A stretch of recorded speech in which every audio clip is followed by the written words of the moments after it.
All right, so we're getting ready to drop this engine in the car. Just had to finish putting a couple things back on. These are the Steeda underdrive pulleys that were on the car before. We're just cranking that down and using the install tool to get that right. We put the dab of RTV on the keyway, got that all sealed up right. And then it was on to, holding the crank while we torqued that down. Got the headers installed, and these had some new Cook's gaskets. They're Cook's long tube headers. It had Ford gaskets on before. And then we started cleaning up the oil filter adapter housing on both sides. The block side had a little bit of pitting there, so we put some RTV on it and smoothed it out. Got the headers on the passenger side all squared away. So the headers looked really good. Then it was on to getting everything ready to put the new flywheel and clutch on, both McLeod. And that's a 6-bolt for the 6-bolt crank there. And so we got that all on and torqued to spec with new hardware because it's torqued to yield. Cleaned off the flywheel, installed the new pressure plate, torqued that in sequence. And then this is the new slave cylinder for the clutch, since it doesn't have like a throwout bearing. And we put Loctite on those nuts and got that all in there. Got the transmission all together, so this will go together nicely. The next morning, ready to get the car and move it around. We used the side-by-side to help position it. We're going to put the rear wheels on the crate again. Here's the drivetrain ready to go in, looking good. Everything's coming along nicely. So just getting the side-by-side with the rope on it to tow it into position where we want. There's the front tow cable that this car has. Since it's a race car, it already has that on there, so we thought we might as well use it. And there's the SVT center caps. The GT500 wheels look really good on this car. Nice 3-valve Mustang GT. So we pulled it up onto some wood 2x4s so we could get the jack under it, because the car does sit pretty low. And then just went ahead and put the jack stands on the axle so we could lift even higher and get everything where it needed to go. So here's the harness and everything draped over, getting ready to drop the engine in. Luckily, the engine with the headers and everything goes in pretty easily. This is a pretty wide engine bay compared to the SN95 and New Edge Mustangs that I'm used to. So we just got everything out of the way, like the AC compressor and all the lines where they wouldn't do anything. This time we left the steering shaft in, and it just barely cleared the headers. We were able to do it with the steering shaft in this time. We took it off last time. So we got the engine, and it dropped in pretty easily. And this time we just used the bolt holes for the knock sensors, and then we put the knock sensors back in when we were done.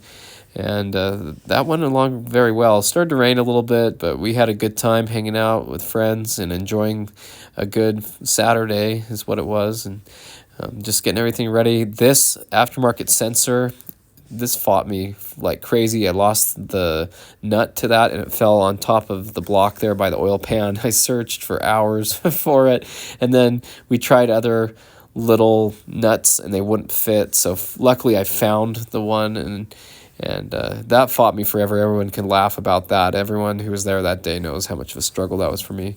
Added 6.5 quarts of oil, and it seemed like it wanted more. We got a new Ford filter on there too. So intake manifolds on, everything there. The only problem was we had a fuel leak, and we noticed that the fuel rail must have been stepped on or something. It was in a tote, and I think the top got bent. So when we fired up, when we turned the key to cycle before we started, you could see spray and fuel everywhere. And it was dripping a little when we installed the rail. So luckily he has another rail off the donor engine. And here you can see how bad this was. The back two were bent. That one was bent pretty good, but this one was really bad. This one was just jacked sideways. So luckily he had that entire other fuel rail, and it went right on. We swapped the injectors out, and that went very nicely, and everything plugged in well. We got the fuel lines all on, injectors, everything ready to go. Ignition coils all on, and alternator, all that stuff. Now, on the back of the harness, there was a plug that didn't go to anything because this intake manifold doesn't have the IMRCs, that's what I want to call the intake manifold control runners. they're like little flaps in the intake manifold, and this one doesn't have it. So we had talked to the previous owner of the car, and he said yes, that was deleted, so don't worry about that. But there was also one plug on the side of the transmission on the passenger side. It looked like an O2 sensor connection on the right side, and it didn't go to anything. And there was the matching end up here on the top of the harness back by the battery there, and it didn't go to anything. And they look like they were made for each other, but you would need like a harness to run from one to the other. I have no idea what that was about, and we didn't end up finding anything for that to go. We did have a problem where one of the grounds wasn't on the block, and so it was hard to get it to start, and we did blow a starter fuse in the process, but once we figured that out, it started right up. Is the oil pressure going up? It'll go up when it cranks, or when it runs. Yeah, go ahead.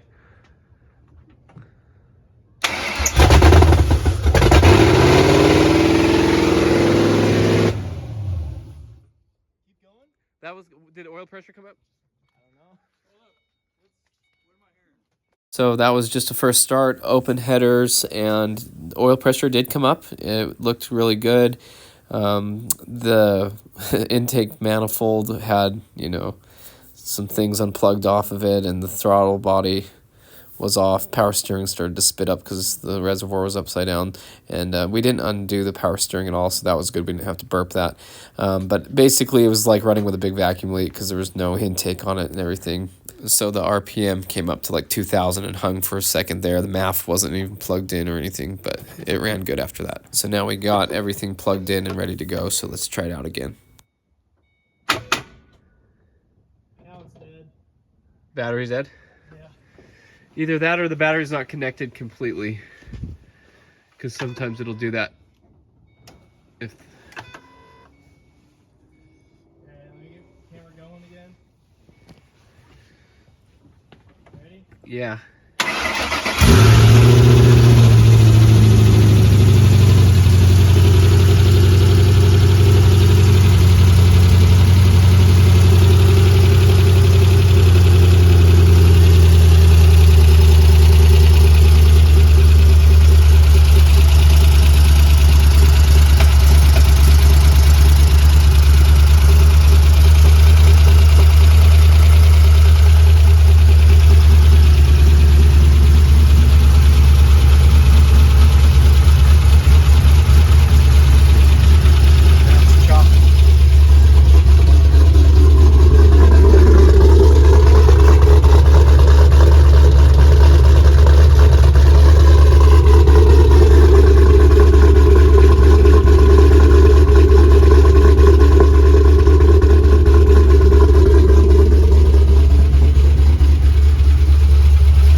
So it ran really good. I drove it.